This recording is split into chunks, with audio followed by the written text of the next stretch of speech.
Dear teachers, welcome to JS in English Learning. We are with Unit 1 of the revised PGTRB syllabus, and we are discussing Geoffrey Chaucer's The Book of Duchess. Okay, what are the informations that we have about the Book of Duchess? When was it written? It was written, okay, on, it was composed after 12th September 1368, after the death of Blanche of Lancaster, the wife of John of Gaunt. Who is this John of Gaunt? We earlier saw while we were discussing the history of Geoffrey Chaucer. Patron of Chaucer, sir. Patron of Chaucer. He happened to be the uncle of King Richard II. He happened to be the uncle of King Richard II, and he is the father of King Henry IV, who was known as Henry Bolingbroke. Okay, his first wife was Blanche of Lancaster, and she died in the plague. And at his request, or it is because Geoffrey Chaucer felt that he must console his patron, so he started writing this poem. The title of the poem is The Book of Duchess, also known as The Death of Blanche, and there is yet another title. It's known as The Dream of Chaucer. The Dream of Chaucer. This is yet another title of this particular poem. It's a very long poem running to 1,334 lines. It is written using octasyllabic rhyming couplets. Octasyllabic rhyming couplets. And what is the language that was used? It was written in vernacular English. What is a vernacular English? East, that is Midland dialect, which was a dialect of English, which was a dialect of Geoffrey Chaucer. And it falls into the genre called high medieval dream vision. And then we also stated that it also falls into another category called elegy. An elegy written, normally it has to be written in what meter? Normally, what is the meter of elegies? Dactylic hexameter or dactylic pentameter. But this particular elegy was written using octasyllabic rhyming couplet. Am I right, teachers? And then we also stated that this book, the Book of Duchess, falls into two other categories. One is dream vision, which was not in English literature, but it was imported from the Italian world. And it also falls into dream allegory. Okay, we also defined what is an allegory. And then we found there were a few themes which are employed in this particular narrative poem. What are the themes? The theme of loss and love. The dream of, the theme of dream and reality. Then we also spoke about some innovations which Chaucer used in the poem. Now, we also spoke about the characters and the influences. Now we are getting into the plot of the Book of Duchess.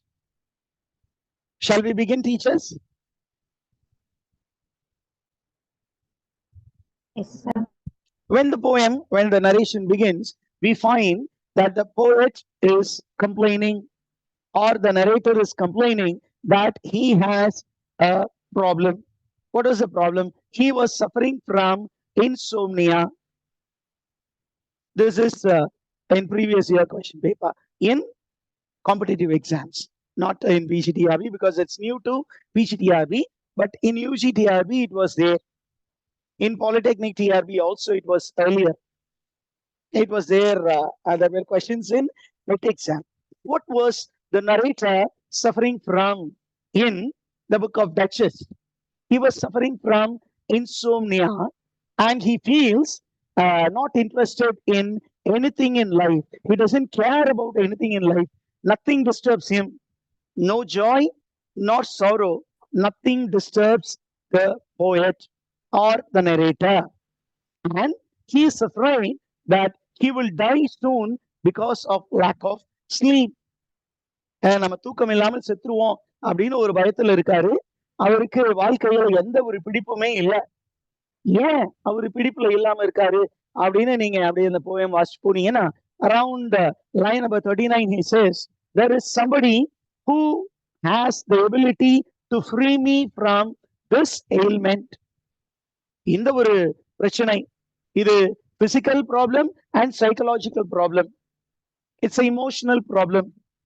It's a psychosomatic problem. இப்ப இந்த psychosomatic ப்ராப்ளத்துல இருந்து ஒரே ஒரு டாக்டரால தான் என்னை heel பண்ண முடியும். But that doctor will not heal me.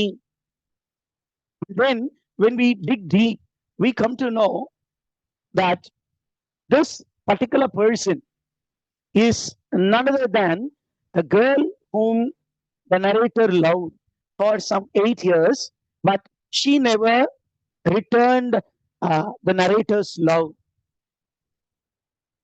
So we find traces of courtly love employed in this poem, and the genre courtly love is again imported from southern France. Are you there, teachers? Did you understand that?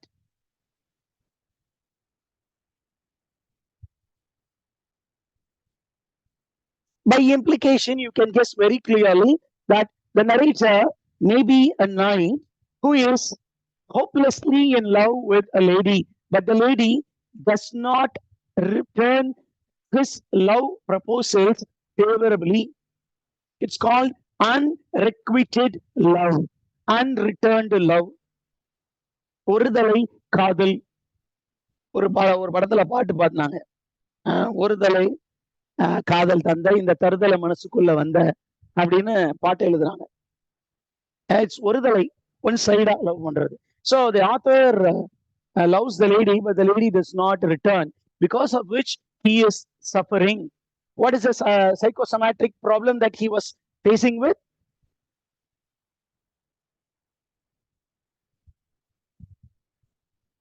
What is the problem, teachers?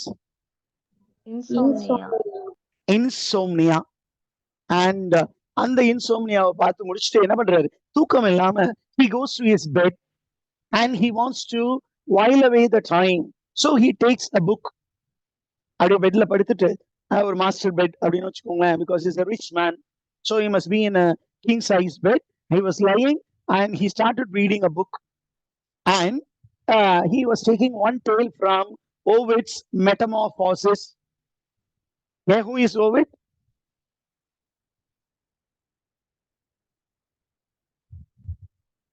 We discussed it yesterday.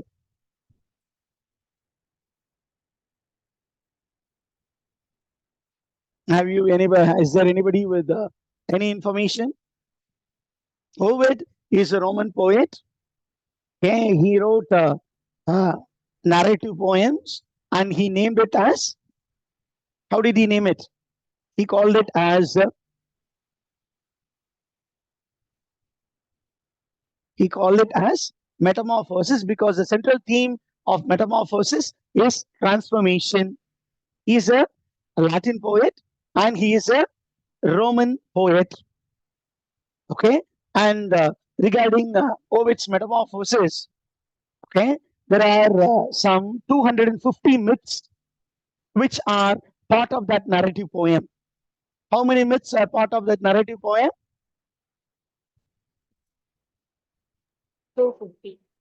250 myths, and almost English literature owes a lot to this great poet called Ovid. Okay, and the book was actually dedicated to Ovid's Metamorphosis, was dedicated to Julius Caesar, and it has a mythico-historical framework with 250 myths in 15 books and running to 11,995 lines. Look at the enormity of the book. It's a long narrative poem with many stories, which are myth making stories. அதுல ஒரு ஸ்டோரியை தான் இவர் வாசிக்கிறார். யாருடைய story? The story of two lovers. Just a minute, teachers. There is somebody who is constantly calling me. Let me see who is it. So Chaucer was sleepless because of his emotional problem. He was suffering from insomnia and he was afraid that he was going to die.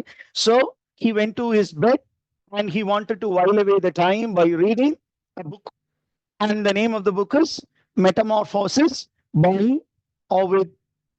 And அதுல ஒரு story எடுக்கிறாரு, ஒரு myth. It's a story. And it is a story of two lovers.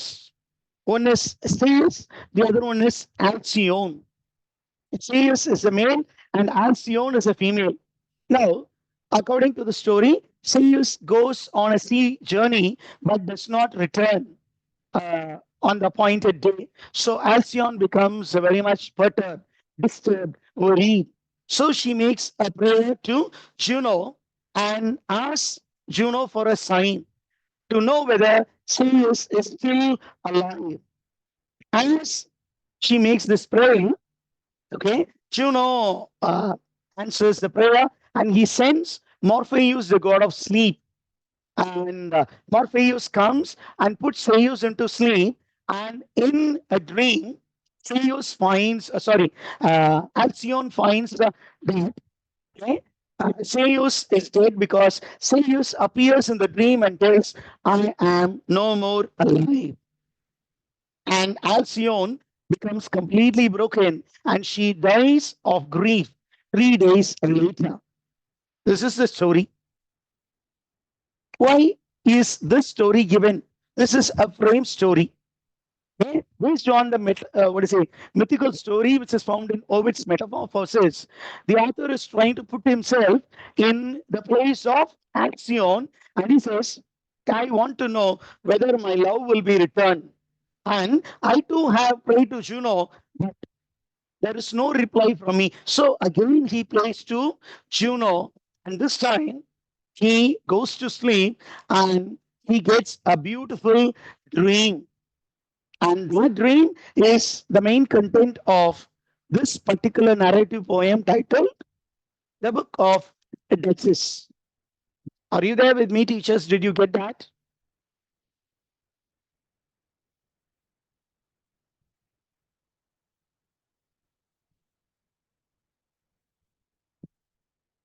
Shall we proceed? Yes, sir. I have shared this file. I think I have shared it.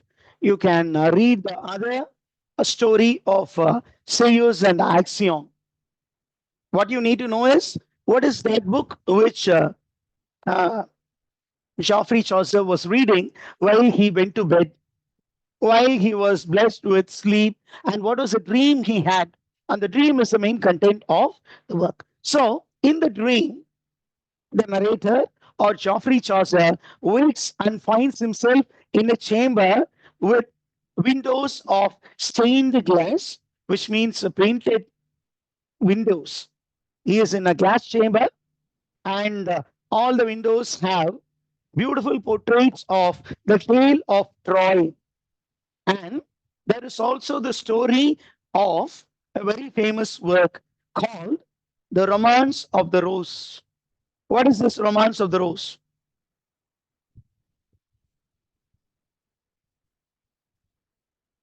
Yeah. What is this work called The Romance of the Rose? Have you read it? It's a old French poem which was actually translated by Geoffrey Chaucer. It is very famous in English literature. It is known by the title, okay, La Roma de la Rose. It's a medieval French poem, which is actually written in the form of an allegorical dream vision. And based on that, that particular dream vision technique was taken and used by Geoffrey Chaucer. Are you there, teachers? Did you understand this? He wakes and finds himself in a glass chamber. in a glass house, and in all the glasses there were paintings of the tale of Troy. Why tale of Troy? Because it is about unfulfilled love. Who are the Trajan characters whom you know of? யாரு Trajan characters எல்லாம் உங்களுக்கு ஞாபகம் வருது?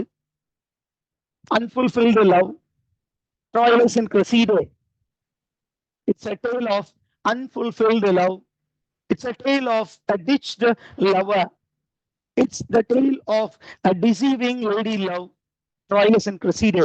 Again, a work written by Geoffrey Chaucer in the backdrop of Trojan War. அதே மாதிரி இருந்தது. அந்த வீட்டுல ஒரு சில கிளாஸஸ்ல there was the story of the romance of the love, also known as Le Roma de la Rose, a medieval French poem which actually was written using allegorical dream vision narrative. அதுல முழிச்சிருக்காரு. முழிச்சு அதை பார்த்துக்கிட்டே இருக்கும்போது he hears a hunt in progress. பேக்ட்ராப்ல யாரோ hunting பண்ணிட்டு இருக்காங்க. ஹண்டிங்னா நார்மலா யார் பண்ணுவாங்கன்னா king along with his knights he will be hunting. So he becomes curious. He leaves that particular glass chamber and he goes inquiring about who is that who is involved in hunting, and he comes to know that it is the Holy Roman Emperor. யாரு? Octavian. Okay.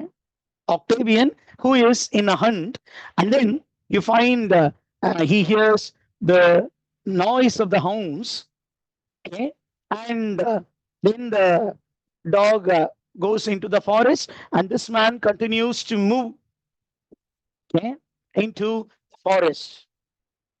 Are you the teachers?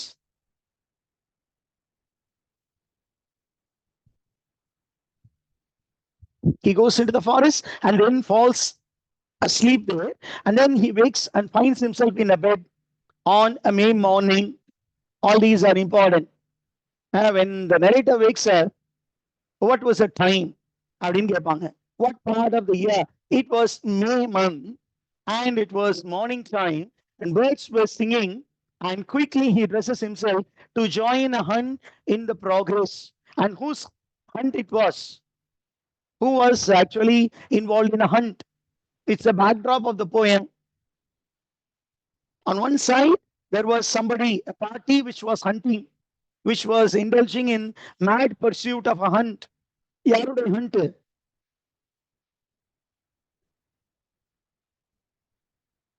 Answer வர மாட்டேங்குது teachers.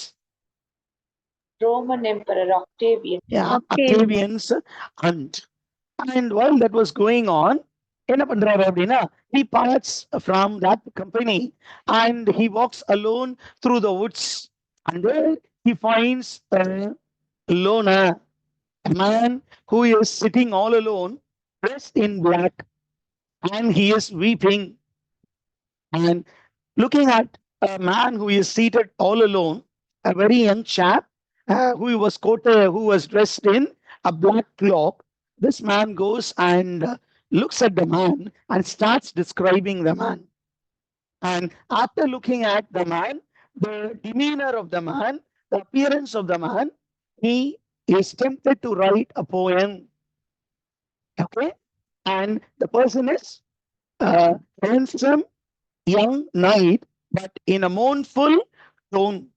And actually, you find that that particular young man, okay, is in a mournful state.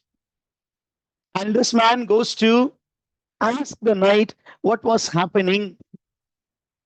And the knight starts telling his story. இப்படிதான் அந்த story வந்து proceed ஆகுது. Okay, இப்போ நம்ம narrator என்ன பண்றாரு அப்படின்னா he goes to the knight and he starts talking, and then he apologizes to the knight. Sorry, you were into something, I disturbed you. Okay, and do you think that I can help you in some way or the other அப்படின்னு கேட்கிறாரு.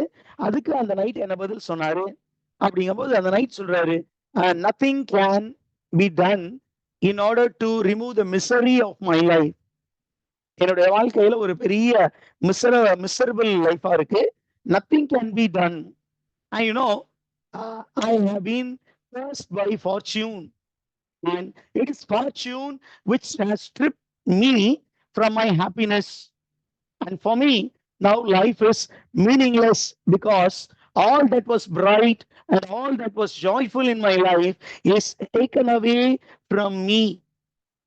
என் வாழ்க்கையில் ஒளியாக இருந்த அவள், என் வாழ்க்கையின் இனிமையாக இருந்த எனது white is away from me. Okay, so I am cursed. I am miserable. Nothing can be done to save me. Are you there, teachers? Yes, sir.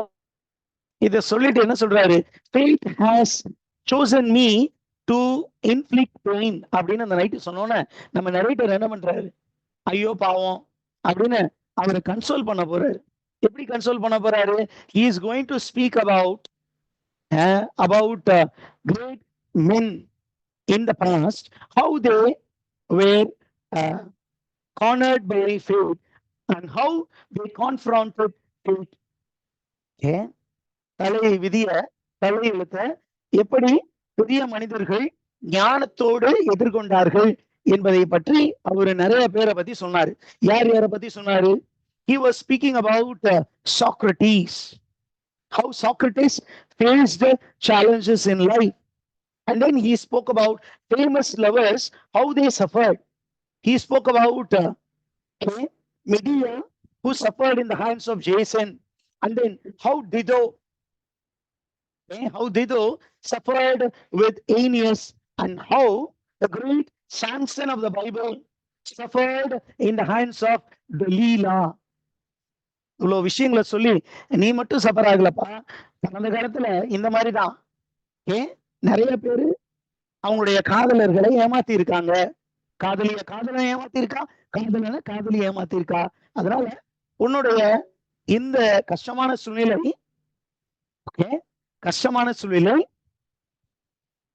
உன்னுடைய சூழ்நிலையை விட பெரியது அப்படின்னு சொல்லி என்ன பண்றாரு?